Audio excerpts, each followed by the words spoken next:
Tesla affirme que le groupe de pression automobile australien tente de retarder l'action climatique. Alors, des fausses déclarations sur la politique du gouvernement en matière de voitures propres.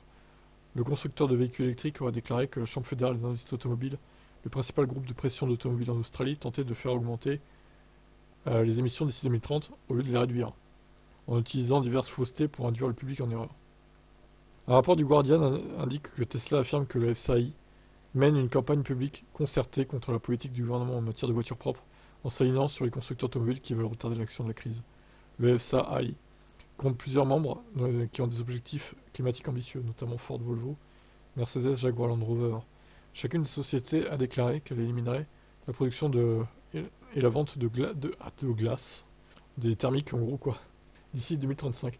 Tesla a déclaré dans un mémoire au gouvernement que le travail de la FCAI était de représenter les points de vue de ses membres, mais a plutôt accusé le groupe de ne s'aligner que sur ceux qui souhaitent retarder l'action contre la crise climatique. Le rapport indique que Tesla a également ouvertement discuté au sein de la FCAI du fait que le groupe de pression ne réduirait pas ses émissions avant 2030. Il prévoit même de les augmenter de 25% entre 2024 et 2030. Qu'est-ce que c'est que cette histoire-là? C'est dingue. Tesla a déclaré que le calcul avait été mentionné à la FCAI et lui a demandé s'il avait manqué quelque chose. La FCAI a déclaré que Tesla n'avait pas mentionné le processus d'examen. Selon le rapport, Tesla a interprété ça comme le fait que la FCAI était prête à autoriser une augmentation des émissions d'ici 2030. La FCAI savait que ces objectifs permettraient en réalité aux constructeurs automobiles d'augmenter leurs émissions en raison d'énormes lacunes qui créent des centaines de milliers de véhicules électriques qui n'existent que sur le papier. Tesla est à la fois membre de la FCAI et représenté à son conseil d'administration. Il est donc important que Tesla exprime clairement son désaccord avec la soumission faite par la FCAI à cet examen et avec les fausses affirmations qu'elle a fait lors du débat public sur les normes automobiles. La FCAI a déclaré en réponse à la proposition de Tesla qu'elle souhaitait continuer à soutenir les constructeurs automobiles et leurs objections de réduction des émissions de carbone des véhicules. Non mais c'est de demeurer quoi. Putain les Australiens c'est pareil, hein. C'est pas non plus la grande intelligence, hein, j'ai l'impression là-bas. Hein.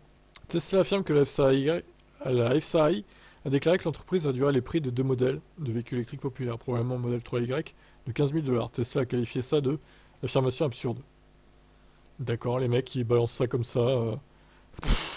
En outre, il a déclaré avoir basé les calculs d'émissions qu'il a fournis à divers médias sur le type le plus polluant des véhicules les plus populaires du pays. Par exemple, en ce qui concerne le Ford Ranger, il a choisi uniquement sa variante la plus polluante, le Raptor, qui émet 262 grammes de CO2 par kilomètre. Mais le guide des véhicules verts du gouvernement a répertorié l'année dernière 42 variantes du Ranger, dont 20 émettaient moins de 200 grammes. Waouh, quelle performance! Tesla a également déclaré que la FCAI avait déformé le fonctionnement d'une nouvelle norme d'efficacité, affirmant que les différences dans la limite d'émission dans la quantité réellement omise par un véhicule entraînerait une augmentation du prix de la vignette.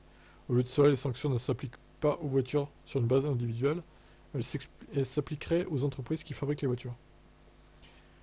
Bon, j'ai pas tout compris honnêtement, mais bon, ça a l'air d'être... cette chambre fédérale des industries automobiles a l'air d'être bien pourrie. Hein, de l'intérieur, je pense qu'on peut résumer ça comme ça. Donc il va falloir faire du ménage là-dedans, j'ai l'impression, sinon l'Australie n'avancera jamais vers les véhicules moins polluants, quoi. Hein. C'est bien triste. Je vous laisse commenter.